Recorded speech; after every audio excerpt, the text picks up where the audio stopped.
Bonjour, c'est Aurélien Chaperon. Une petite vidéo, ça faisait un petit moment, pour vous partager une astuce en ce qui concerne les petits halos ou les petits soucis de chromatisme sur les étoiles qu'on peut avoir avec des doublets ou peut-être qu'avec d'autres optiques également vous en avez, ne serait-ce que pour aligner les couleurs quand vous êtes en monochrome RGB.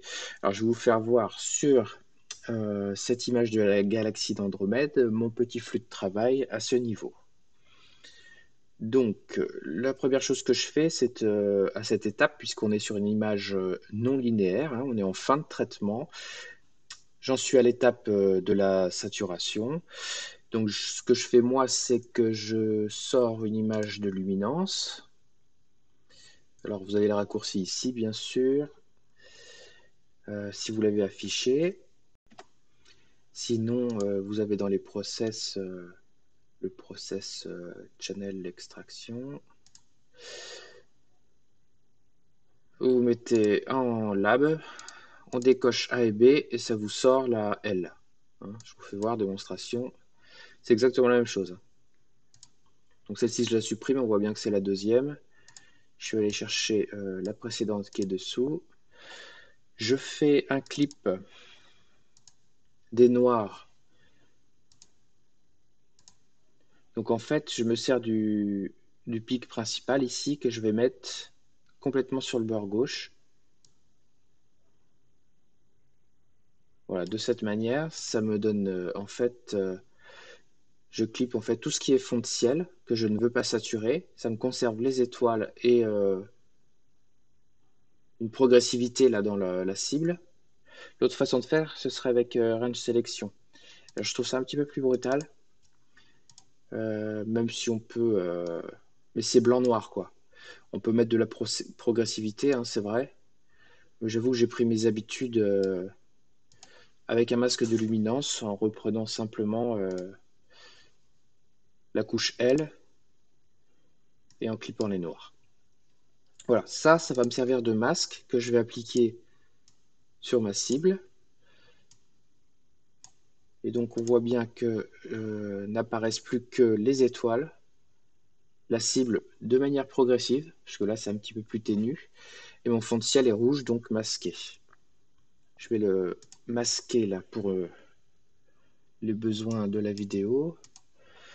Et je vais appliquer une saturation. Alors je vais le faire de manière grossière pour la démonstration. Voilà, on a une belle étoile bleue.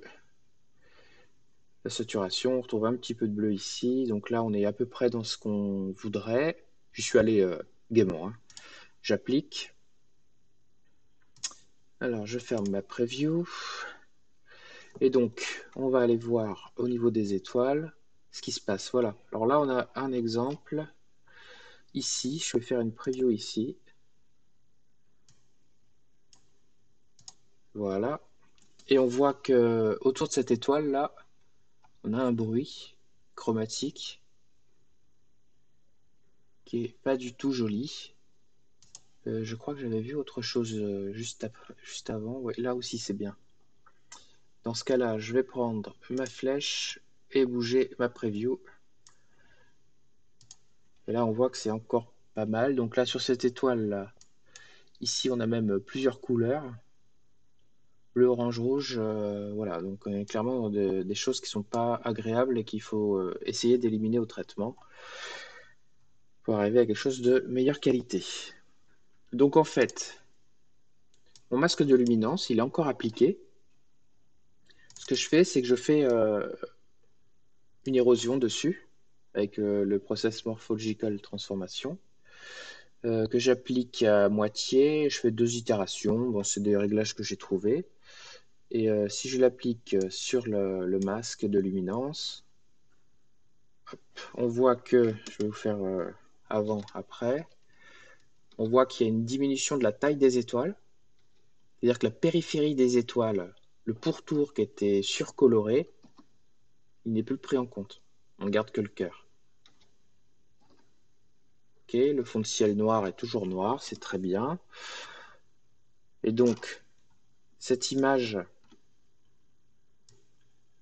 elle est toujours appliquée. Je vais simplement, par contre, l'inverser. puisque de cette façon-là, j'ai le visible le cœur des étoiles et j'ai le fond de ciel masqué. Je l'inverse.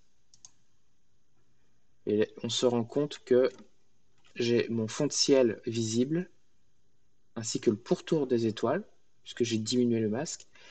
Le cœur est conservé. Et ensuite, donc je vais le masquer pour mieux voir.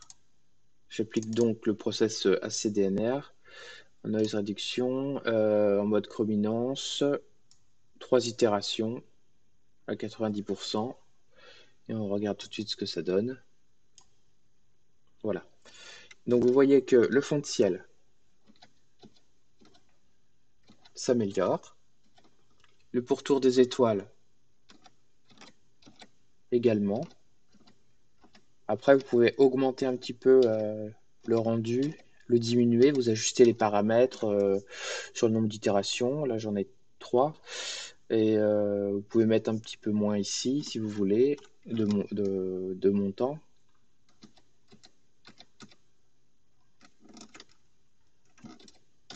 Voilà. Et puis après, vous pouvez réaffiner la saturation si vous voulez éventuellement. On pourrait réinverser le masque, reprendre la saturation. Alors ce process ou curve transformation, hein, si vous voulez. Il n'y a pas de souci. Mais là, on voit que si on va pousser trop loin, on va retrouver à nouveau du bruit. Bon, là, c'est que je vais aller trop loin, en fait. J'ai un x4 ici, donc c'est un peu excessif. Voilà. Bon, pour moi, ça paraît toujours trop. Pas la peine d'en rajouter plus. Moi, j'en rajouterai pas pour cette image de saturation. De toute façon, après, on va vite dans des excès. Mais voilà. Alors, c'était fait à l'APN, donc avec des petits pixels. J'ai des cœurs d'étoiles sur des pauses de 300 secondes qui bon, voilà, sont saturées. Donc, j'ai pas trop de couleurs au centre des étoiles. Mais enfin, maintenant, la teinte générale de cette étoile est plutôt bleue et plutôt orange ici. Voilà. Là, ça me paraît correct pour mes besoins. Je ne l'ai pas appliqué à l'image complète. Clic droit, exécuter. Ça met un tout petit peu plus de temps. Et voilà. Je vous refais avant-après. Avant, après.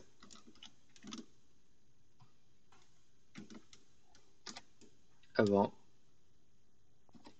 après.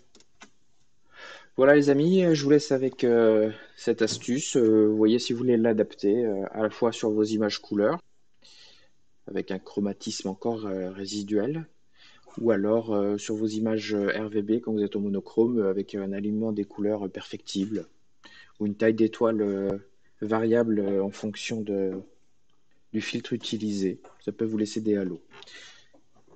À plus tard.